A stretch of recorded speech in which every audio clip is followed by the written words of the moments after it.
Welcome back to the next episode of the Communion of Saints. Today we're going to talk about two different saints, Saint Rita of Cassica and Saint Jude. Now, Saint Jude is a saint that I had heard about as a child. Saint Jude is a patron of lost causes and kind of the impossible, and there's a novena you can pray to Saint Jude and so forth.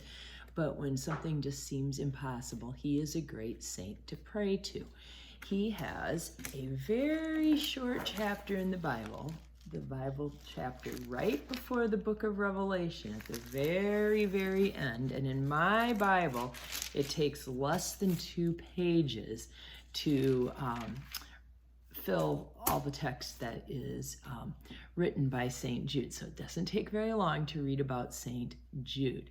Now, Saint Jude was a cousin to Jesus, a nephew to Mary and Joseph. And his book is kind of full of warnings, you know, the importance of believing in God and putting God first and so forth. One last thing about Saint Jude, he's often shown with this flame above his head because he was present at Pentecost when the Spirit came down on many of the disciples.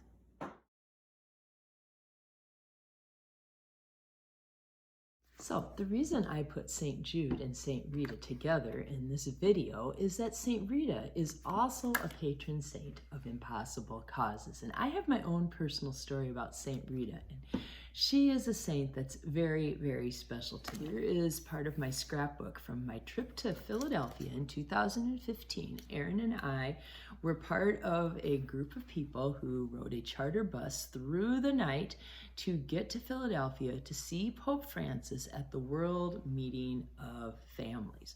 Well, we thought we were going to have tickets to see the Pope at Mass and a couple different speaking engagements, including down at Independence Hall.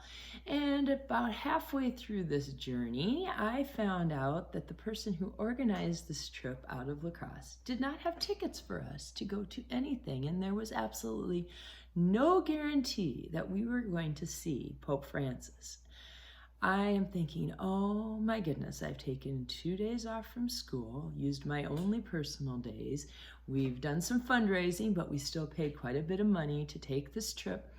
And now we're not sure we're going to see Pope Francis.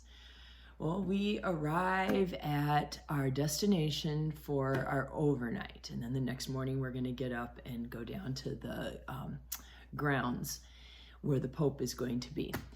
Well, the first thing we find out is that this place is just like a huge dump. I mean, I would rather have just camped outside on the ground. The mattresses were filthy. We found dirty underwear under the bed. There were messages written in marker on the wall that, they weren't swear words or anything, but they just weren't very pleasant messages.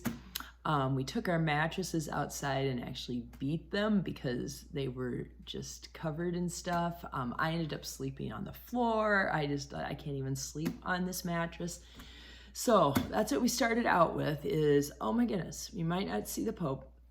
And we're staying in this total dive cabin. Well, the next day we get into Philadelphia and we park the bus. It's about 4 miles away from where the Pope's going to be. And we were told that we would have passes to ride SEPTA, which is the subway system of the city of Philadelphia. But once again, this leader that we had said, oh, we're not going to take SEPTA, we're going to walk. And I'm thinking, do you realize how far we're going to walk? 4 miles there and, 4 miles back. But we did. And that's how I came to know about St. Rita. So as we're walking along, we come across the shrine to St. Rita. I didn't even know, I've never heard of St. Rita, and I had no idea that there was a shrine to St. Rita in the city of Philadelphia. And little did I know we would end up walking right by it. So of course, with all these Catholics in the city, they were having their doors wide open and people greeting you on the streets. And we decided that, well, we really don't have any tickets to anything. We're not in any pressing hurry to get down to the area where the Pope is going to hopefully drive by us during the evening hours. So we went in and checked out her shrine. So there's the outside of it. It says the Shrine of St. Rita's. There is St. Rita. Hopefully I'm getting a fairly decent picture for you. And then here is all of our group. We took turns. This isn't all of us at once here, I guess. So you can believe our biggest prayer here was to help us get through this trip and maybe get a glimpse of the Pope.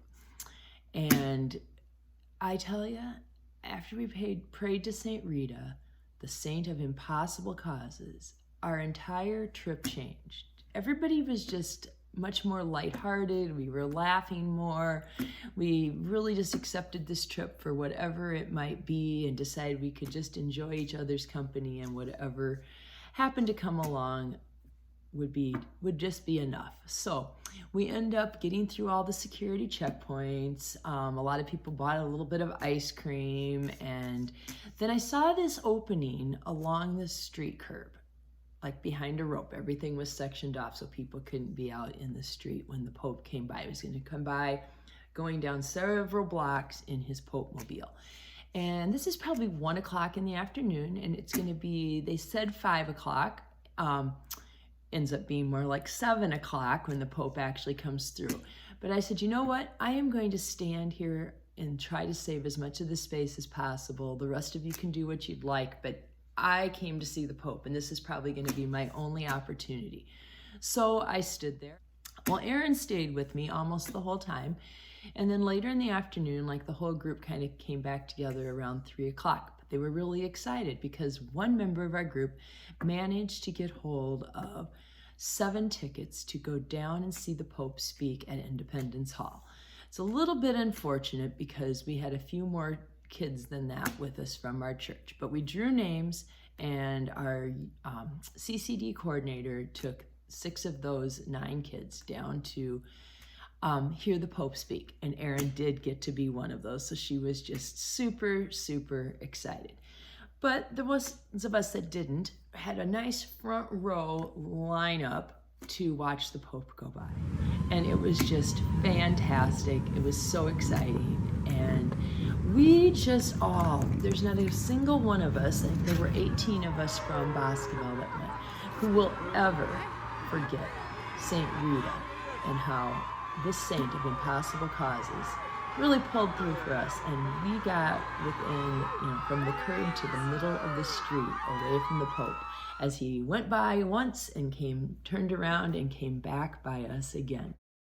So if you have something that you just wish would happen and it seems almost impossible, consider praying to St. Jude and St. Rita.